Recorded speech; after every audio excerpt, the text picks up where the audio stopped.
GeneralsGentlemen.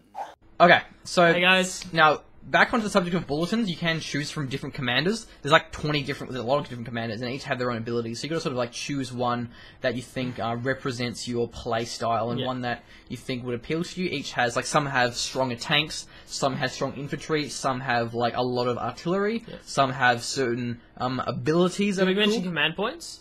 No, we didn't. Yeah, Oh, we didn't mention command points. Mention, oh dear. Okay, yeah, command points. Command points allow you to unlock things, as you can see here. If PwnageMachine just stops. I've got to choose one first. Stop one. Okay, right. Command points. They're points that tick up as you play through the game. They tick up bit by bit, just over time, like manpower does. Also, they tick up faster if you're in engagement. So like if you're killing their guys and they're killing your guys, they tick up a lot faster. Pretty much to use your abilities in your doctrine, you have to have X amount of command points. So even though you have enough resources, you also need to have enough command points. So your first one might be something called G43s, which is an upgrade on the Grenadier squad. That gives them rifles that you know better than the rifles they had at the moment. Pretty much the exact same as 0 Hour. You have to unlock. You have to unlock them. General's points. So General's points, pretty much. It's a very similar concept, but it's a bit different because everything in 0 Hour is pretty much like an ability, apart from like veterancy. Yeah. Whereas in this, a lot of it's unlock. Like now you can build this unit. Now you can upgrade this. So it's a bit different, but it's very similar. So for example, like you can't call in.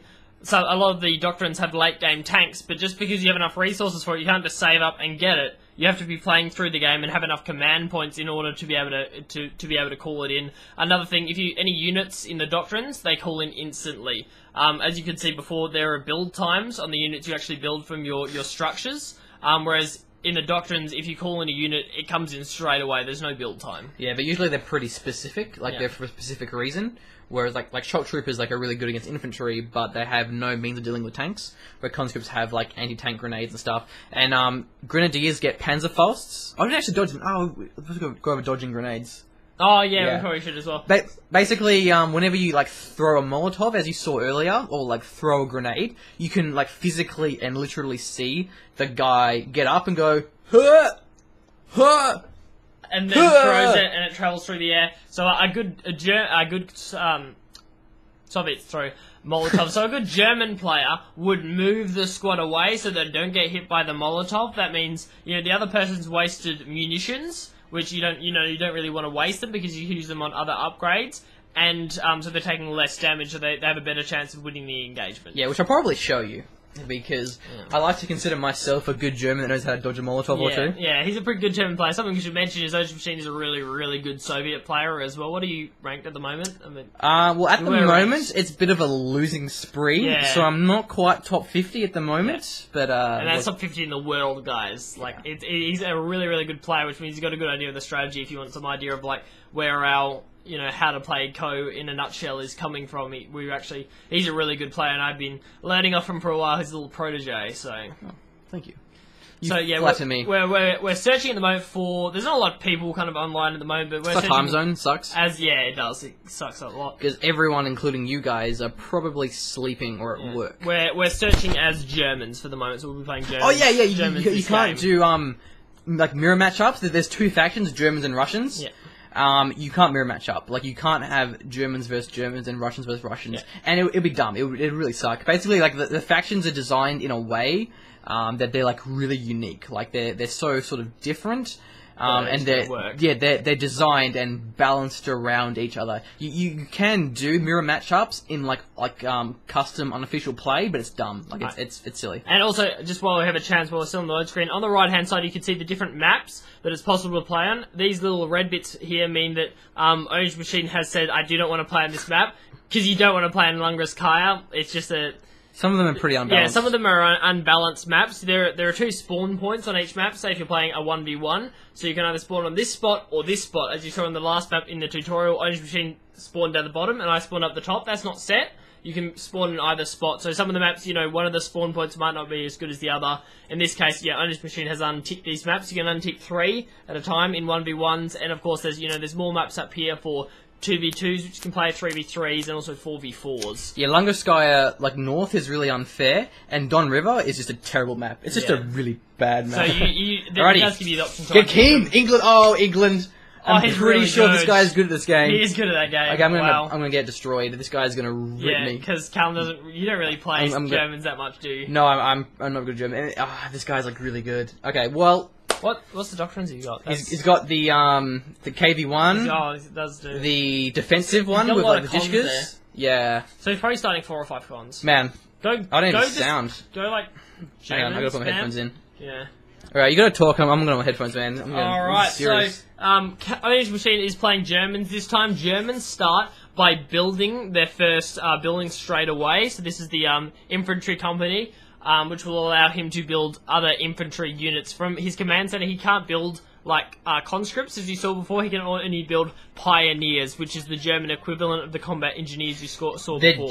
They're bad in combat. They're really bad in combat, so they're for building buildings, capping points early, and building mines and things like that. So they're kind of like a supporting faction, supporting unit. Sorry. So from there, he can build grenadier squads. So he's building 2 of those grenadier squads. The tier 1 also allows you to build MGs, mortars, and snipers on Germans. So he's going to be moving out and starting to cap points. You start capping the points around your base first, because obviously you don't want to cut yourself off. There's no point for PwnageMachine capping that a point far away, for example, without capping the points close to his base first. Otherwise, because he's not going to be able to get resources from them. So he caps there, and then he moves along. Yeah, so for example, these ones give you fuel and munitions, where these ones, they give you only munitions, but give you like heaps of it. It gives you a lot more, but they take longer to capture as well.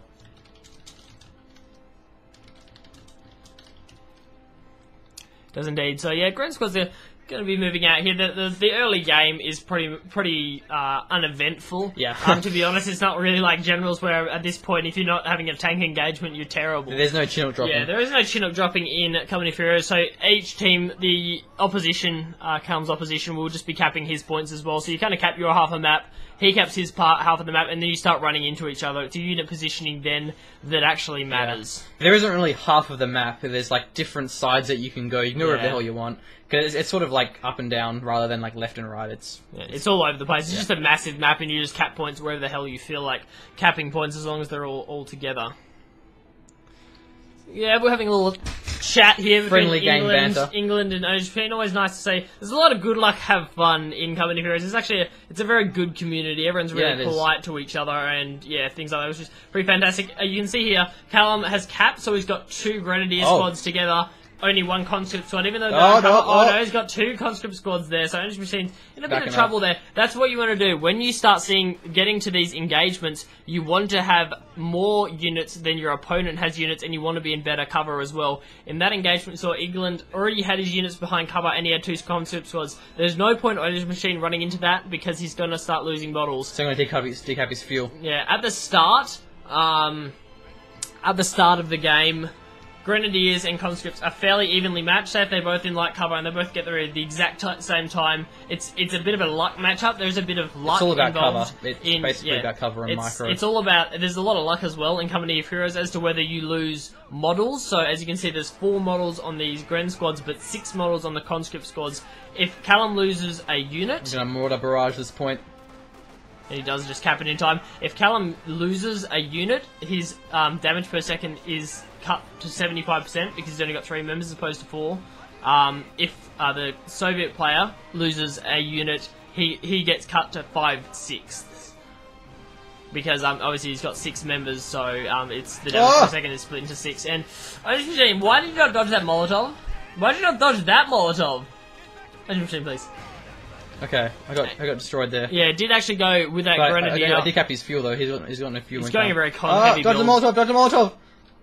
He's dodging a Molotov. Oh! You like that Molotov? And see, he was throwing a Molotov and then he actually cancelled it. You can mortar's cancel barraging as well. Kind of mid-throw, you can actually cancel the Molotov. Dodge the Molotov! Yeah! And he actually threw it that time. A mortar killed a squad. Oh, wow. Yeah, you don't want to lose. I might even kill that conscript squad. How good is... He's recruiting now, can I kill it? I think... Because the pyres on the flank will cut it off. May even cut it out. The engineers aren't very good at combat. Oh, come on. Come on, pyres! I believe in you! Oh, come on. Yes! Yeah, you got the squad. You do not want to lose squads. In Company of Heroes 2, you lose squads early, you're in some serious trouble because you lose your capping power and you lose your ability to actually to compete with his units. I mean, if he's got 2 units for every one of yours, you can lose. I killed 2 squads already. That's really good, guys. He's having a pretty fun time. I thought this guy was awesome, player though. I was pretty sure. Igglund, no, he is. Yeah. Okay, so my guys are really weak. Yeah, see that's actually the health bar above them. You can see that little blue bar above the units. That means you're going to lose the models faster than you would if they're at full health. So what Machine will probably do now is he'll build a medic bunker so the units can actually heal up. And that way he's not going to lose models quickly and he's not going to lose the engagements. Yeah, so basically I'm losing VPs. But, like, that's okay, because I have the fuel, I've killed units, so I'm feeling good. Despite the fact that I'm losing VP, but it's not a huge deal. Cap, like, the whole map, and he's moving out. See one of those Gren squads? See that little gun symbol below it? That's actually called an MG. It's an MG upgrade. So that means, when PwnageMachine units are standing still, they get, like, a little MG. It's like the MG42 that you saw before, only, they don't actually suppress, per se. They just do more damage. So if you're standing still and you're using the MG, you're going to win against the conscripts, assuming the conscripts don't actually have upgrades. Yeah. Hopefully we're seeing some other unit interactions. So at the moment it's just Grenadiers and conscripts. Building a lot of conscripts is a very... Yeah, and a mortar as well. Building a lot of conscripts is a very a usual way for the Soviet or Russian player to play. Watch the Molotov. Oh. What? No, he's Molotoving him! Whoa! Turning around a little bit there. When you're moving Shocks. as well... Oh, shocks. That's going to be fun. That's a good counter. The shocks are going to be really good against just the Grenadiers of PwnageMachine because he won't be able to... the Grenadiers aren't very good against shocks. Shocks are great anti-infantry. Oh! As well. He just wiped it on a squad. Wow. Yeah, you don't want to lose squads. Butt race. He's getting destroyed. German mortars actually, the sport weapons on either faction vary in strength. The mortar on the Russian side isn't as good as the mortar on the German one. The German mortar is better. And yeah, at this point he's lost 3 conscript squads. Not good. Not really a good start. As you can see, there's only... PwnageMachine, for example, only has 5 units on the field at the moment. So, losing 3 of them, really not good. Yeah.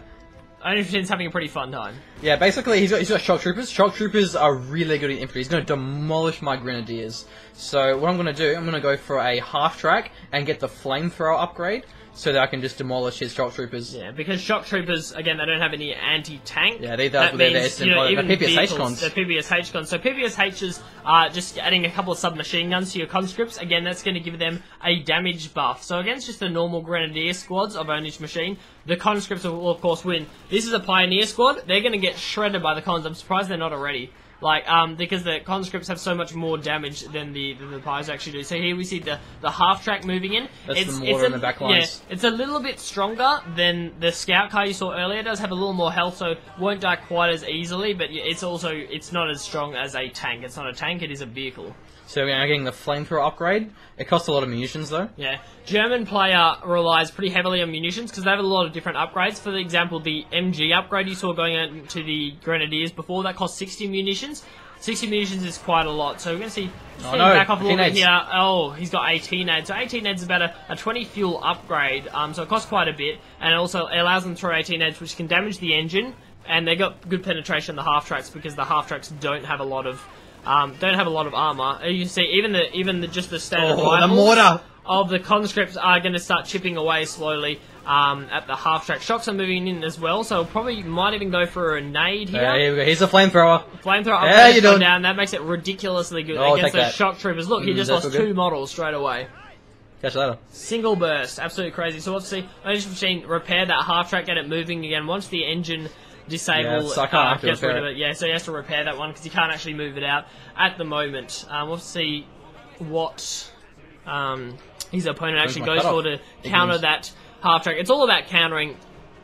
He went shocks, so PwnageMachine got a flame half track. We'll have to see if anything comes back to try and kill the flame half track and counter what PwnageMachine's doing. At this point, he's pretty behind. Yeah, he's cut off all his points.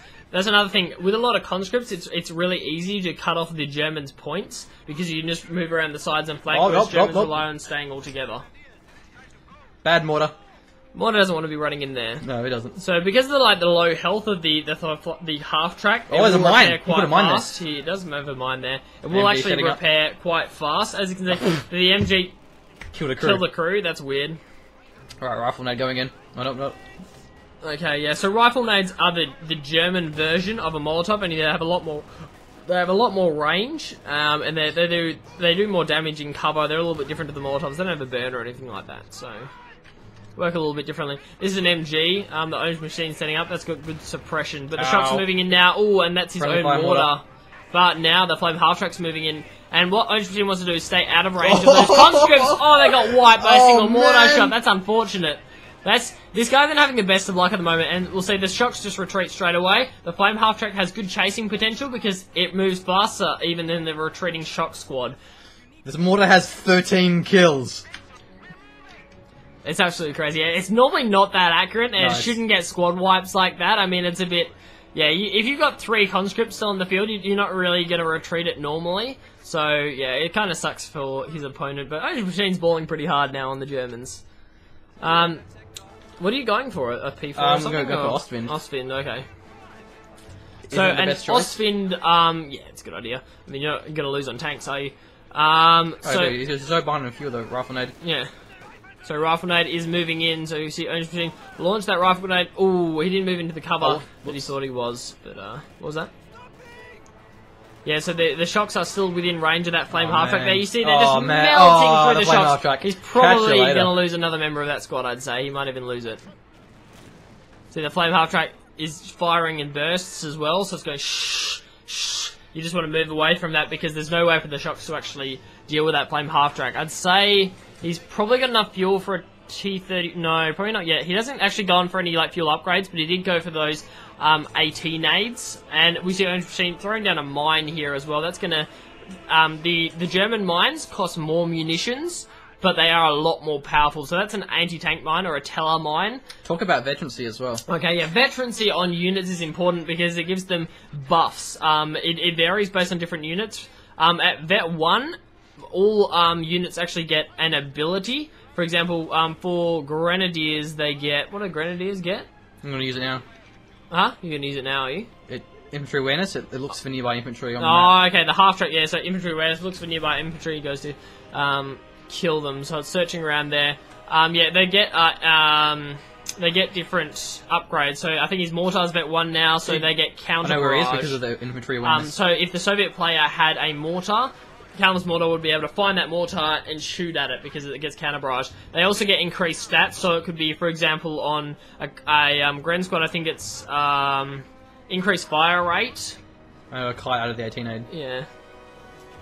What's the upgrade for Grens? What do they get when they get Ventrancy? What do Grens get when they get increased Ventrancy? Vet 2, I think, is armor and like accuracy. Yeah, so Vet 1 you get an ability. Oh no! Vet 2 you get increased like armor and accuracy, which means you actually duel better. So for example, a conscript squad with no Ventrancy is gonna have a harder time against a Grenadier squad with double Ventrancy. There are 3 types of Ventrancy, like in what game do we cast? 0 Hour. Like in 0 Hour, there's 3 levels of Veterancy. It works differently, of course, to how the Veterancy works in 0 Hour, but yeah, 3 types of Veterancy, so Vet 1, Vet 2, Vet 3. These are my 3 doctrines. Yeah. Okay, so basically, like, I want to try and keep my half-track away, because if he goes in... Oh, fuck. Oh, wow. Oh, hello. Okay. Here's a lot of stuff there. Yeah, he's got a lot of stuff. I'm going to start firing my... Oh, shit. Oh, no.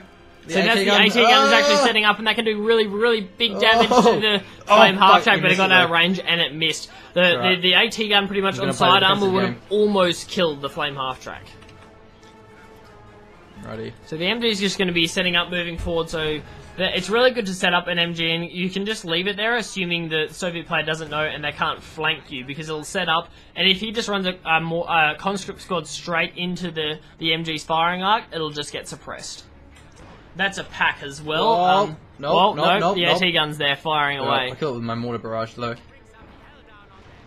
So mortar's going to be moving up. Each the mortars, for example, also have a firing range. So it's a bit different to an arc. It's in a circle like snipers are. So it can only fire in that. If you try and barrage a point outside of that red dotted line, you'll have to move the mortar, reset it up somewhere where it is within range, and then fire from there. The game's slowing down a bit. If you have a look at the minimap, you can see, you know, PwnageMachine kind of has the left and the bottom, sniper as whereas well now. his opponent has the top and the more of the right-hand side. The sniper will be pretty damn good, especially against that AT gun, because it'll start killing the crew members. As you can see, the German sniper is actually only one member, as opposed to the two members of the Soviet squad. All the Soviet teams have more members. Oh! So yeah, the barrage ability you saw on the AT gun earlier, munitions. and that can 60 munitions, which is actually quite a lot. So the Soviet sniper will just stop, and then PwnageMachine will keep moving it, because the sniper doesn't just keep firing; it has a fire axe, so it goes one shot. Plays, I think, about 6 seconds. Another shot, so you can move it while he's reloading. So he'll move back, take the shot, move back, take the shot. So he's stopped now. He'll kill one member of that shock squad, and then just move the sniper away so it doesn't die. That's a Panzer IV. It's kind of, in some respects, it's kind of, gets hit by a shock nade there, PwnageMachine. It's kind of, in some respects, similar to a T-34-76, the small turret one. You saw the engagement earlier. It's similar. It does, of course, have a turret, and it's a little bit better. It does a little bit more damage, has a bit more armor. So it's a little bit different. All the tanks are different. There's not a kind of a one-for-one, this tank is exactly like this tank on the opposite faction. That sniper is absolutely ripping through the shock squad as well, so keeps killing the members, and every time you kill a member, you have to reinforce that. Shocks, they're a higher tier unit. They actually cost more to reinforce. You saw the conscripts were worth 20. I think shocks are worth... They're not worth 40, are they? Or how much are shocks to reinforce? 37. 37 to reinforce. So they're pretty expensive to reinforce because they are better. They have more armor, and they got better early damage. The MG in the garrison, where isn't it? It's not firing at me. MG. There's MG in the garrison, but it's not actually helping out. No, it's not indeed. I think you landed the rifle nade there, which is nice. Ooh. And see the retreat going down the shock squad, because he doesn't want to lose any more models. That's going to cost him more manpower to reinforce, which means less units for him on the field. Ideally, you don't want to lose any members of your squad. Yeah, the P4 that got caught by the T-34. He's got a T-34 on the end there, so we'll see if we can see a Panzer. Can you Faust it, please? Oh, you're just going to retreat. That's right. No problem. You can. The Faust is very similar to the 1880. Yeah, he's going to hit the Telemine. That's going to be awesome. Never drive on a road, because that's normally where each player will mine. They're going to mine on the road, because that's the easiest pass for the tanks to drive along. They drive faster there, and if you retreat through the... Oh, it's setting up. It's bad. Moving down the Packer though. So yeah, the T-34 is going to be firing away. It's okay against infantry. It's not fantastic. Again, relies a bit on luck as to whether things penetrate, whether it hits, what the accuracy like. There's also scatter involved. So if the shot goes here, how much scatter it'll go off to the side.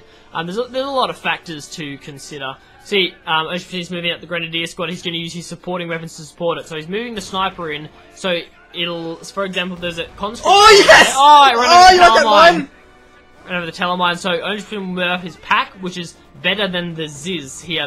now my Russian AT gun's gun. just going to move in and kill him. The AT gun will move in and kill him. He doesn't have a huge sight range, and there is a shock squad there, so it's going to be pretty difficult for PwnageMachine to actually move in. So he's going to go for an attack ground move, trying to find out where it is, moving the P4 in to try and ward off the shocks. And also probably chase down the T-34. It's also luck as to whether you damage the engine, I think, or just disable the engine as well. So the con squad here will go for the AT nade. As you can see, it hit the front armor of the P4, and so it didn't penetrate. Ideally, you want the side armor or the rear armor. On a P4, you're normally going to penetrate the front armor. And look, PwnageMachine now has the rear armor of that T-34. It's probably going to take one, maybe two shots to kill it. One shot, there we go. Gets absolutely destroyed, and the con squad's quite low as well. At this point, PwnageMachine really is in control, so he's gone for a double P4. I think he was trolling me with the Ostwing, because that'd be really weird. And we get the GG.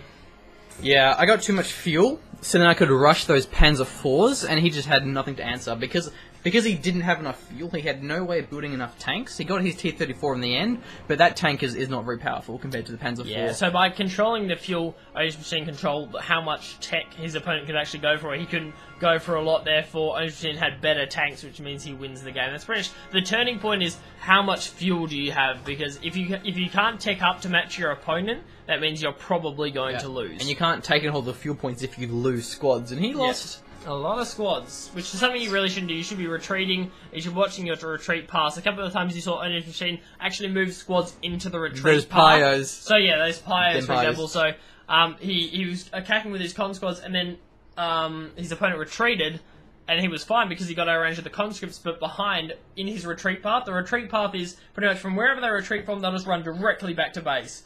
Obviously, jump over obstacles and things, so they run around fences and things, but they'll run straight back to base. So if PwnageMachine can move a squad into that retreat path, he'll maybe be able to gun down the last remaining member of that squad or a couple of members of that squad. Which it did. Alright, Yeah, which so it did. I'm going to queue again as the Soviets. Oh, we're gonna... How long's this video gonna be? Well, It's it'll gonna be different videos. It'll be like, different parts. Right. We won't all throw them all one thing. Okay, so get ready to see some players, guys. It's pretty good seeing PwnageMachine play some Soviets.